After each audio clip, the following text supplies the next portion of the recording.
I'm Russ White. I'm here with Q Vegas Magazine, and we're in the dressing room backstage with Jasmine Kennedie, Roxxxy Andrews, and Ginger Minj, who are new to the cast at RuPaul's Drag Race Live at the Flamingo Hotel in Las Vegas. This is an amazing show on the Las Vegas Strip. Ladies, what do you think about Vegas?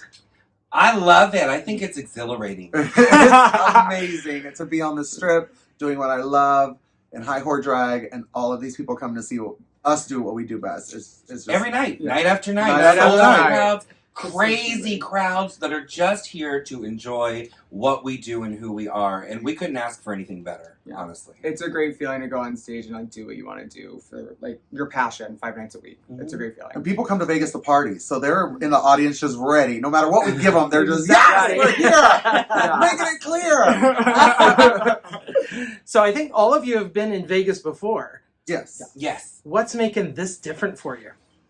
Being with the girls. Being with the girls in a group. When we travel, I know for me, a lot of the times it's just 1 or 2 girls, maybe 3, but not a whole cast, and dancers and lights and productions. That's what's different for me. Well, and for me, it's, we do travel a lot, and sometimes you're in a different city every day, and you're living out of a suitcase, and you really have no place to call home. Here, we have our apartments, we have our little extended family here, where we spend our time together, we have our meals together, we have a sense of normalcy and routine that we don't necessarily get anywhere else on the road. So you're just announcing this week that you're just starting the show this week, correct? We've been. Or you've been. I've been here for we've been about a April month. 23rd. Okay. I think we did our start date. The following week. Yeah. And what's your experience been with Vegas as far as living here? What's your favorite part about living here right now? It'd probably be. I know. Not everyone's gonna say this. I like the weather because I'm an East Coast girl, and I like the We're all East Coast girls. Oh, we are. I know. We get it You 2 guys more are weeks, Florida. After Memorial Day, it gets hot. In New York, there's a Lord. lot of snow, so I like the feeling of dry heat. It's a vibe for now.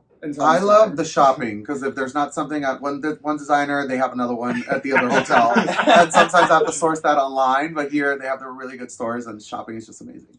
Yeah, I'm into designer labels too. I buy all my clothes at Target. They have labels. I know it's not designer. I know it's not designer. There's a lot of Targets here. I love Target.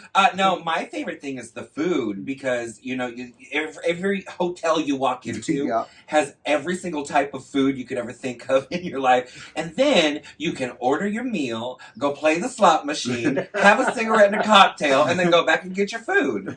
It's full service. Favorite celebrity chef so far? Mine, Yes. I love Gordon Ramsay, and I love Hell's Kitchen. I loved going to the restaurant, but my favorite one is RPM. Just opened. Oh, we're going Wednesday. Yeah, and I'm taking her. I love it so much. You can go too. Let's go. It's so good. It's Italian food, and it's Juliana Rancic's family. Oh, It's her, I fell in love with it when I was in Chicago for a couple of months, and now they just opened here. It's so good. Go, everybody go. My favorite chef is Chipotle. Chef Boyardee. Chef Boyardee. And you don't eat. Oh, but Obviously. I do. I actually Here's the thing. She She probably does. eats more than both of us. I actually cook. I love cooking at home. So for me, I don't go out a lot. Also, because I've only been on 1 season of Drag Race. My bank account doesn't allow me to go out all the time. But when it does, I treat myself. I just made a homemade bolognese last night. I just made chili 3 nights ago. Similar, just minus the beans. Like a good Texas girl. Yeah. What has been your biggest challenge in this production? Mine is dancing. I don't dance as much as it was yours too. No. Mine is dancing. I don't ever do that much dancing in my regular show. I'm more of like a poser and not poser, but She's a a poser. poser. She's a poser. Modeling, posing, and a little bit of twerk. But here when something goes wrong, you got to know how to continue it going. Like you missed that step, but let's keep it going because it's a live show. So. I think for me, it's more of the stamina of it. Yeah. Because especially for me as the hostess, I start the show, and then once I start, I don't stop. Yeah. It's literally just circles all night in the audience. She is Through walking the back, around the change whole the clothes, backstage. come back on stage. And it's a lot like doing like a big Broadway production. You've got to really find all of the jokes that work. You've got to find the pockets backstage where it's safe to change into your costume. You're not going to get hit by anything, but you're still close enough to the stage to make it out on time, and building up that stamina to make sure you could do it 5 nights a week. Yeah. I think for me, honestly, it's funny, but like there's a couple spots in the show where we actually have to stay still.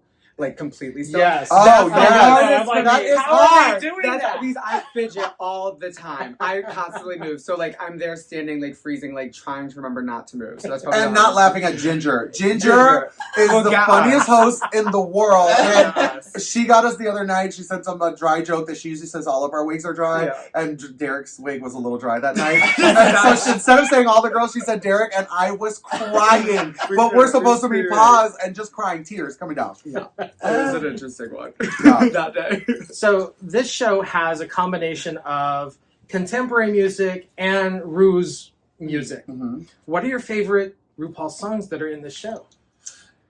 Well, mine is Phenomenon because that's my solo. No, I actually really like the song too. I think it's got such a good. It's like they say in the Hairspray. It's got a good beat. You can dance to it. But I also love the message of it. The drag now is all over the world, and it's such a celebration. And I think that's what the epitome of this show is that drag has somehow managed to break through all of the barriers, and we have infiltrated the entire world. Yes. Yes. It's so true. We've got, I mean, just all of the shows, UK, Thailand, all of those, Everywhere. and in part of the Almost franchise. like 9 different franchises right now, I think, Yeah. outside of the season of US. Yeah. Girl, at Insane. least.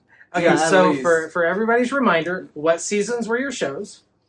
I was season 7, All Stars 2, and All Star 6. Season 5, All Stars 2. And I was season 14. 3, 2, 1. What are you looking forward to this summer? Oh my god. I have a book that I've been writing that is coming out this summer. I'm very excited about it. It's called Southern Fried Sass. It is a hybrid memoir and cookbook, all put together into one Oh, beautiful that's package. fun. And I'm really proud. It's probably the thing I'm most proud of my entire career. So that'll be out this summer. I'm looking forward to being here, of course, and this show. And then I have a lot of travels as well. So some of the places that I'm going to. So I'm excited for that. I think, yeah, the same. I think finishing out, my residency here is something I'm really excited for. But also, I think, Vegas kind of got a hook on me, so I may or may not be, switching coasts and moving over here maybe at the end of the summer. You never know. Word. You never know. I like it here. Wait till July 4th. I know. And then you're like, Mama, you said that weather was great. What are you saying now? What's the tea? It's too hot. I moved here 10 years ago. Yeah.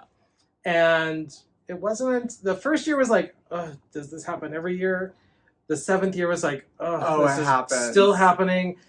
COVID was actually pretty good. Yeah. Yeah. Weather-wise. Weather-wise. We had like a little respite. The air was clean. Yeah. Right, because there wasn't anything going on. So yeah. Definitely. I have to We'll talk do another interview after July. We'll wait I have until a question August. for you though. So in Orlando, we're used to, if you go towards like the theme parks and stuff, there's so much traffic constantly. And then during quarantine, during COVID, all that stuff, it was like a ghost town. Yeah. And it was weird to see, especially on the news when they're doing all those Pans, flying overhead. And you're like, I never thought I would see a town that's always so bustling and busy look like that. This was surreal. Because during, when COVID hit, I lived on the Strip. Oh, wow. Mm. And so the very next day, it was just completely ghost town. Just Like, tumbleweeds.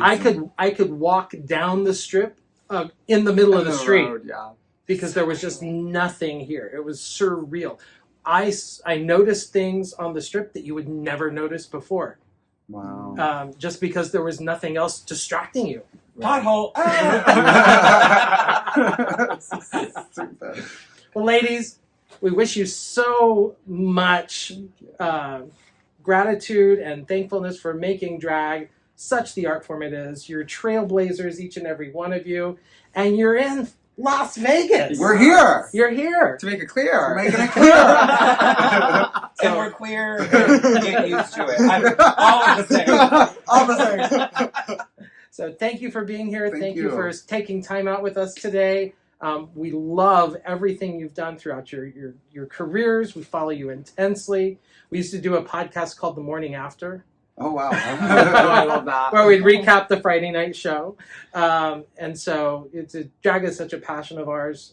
And we really thank you for what you do. Have a great show tonight. And we're so happy to have all of you here. Well, we're happy to be had. Yeah.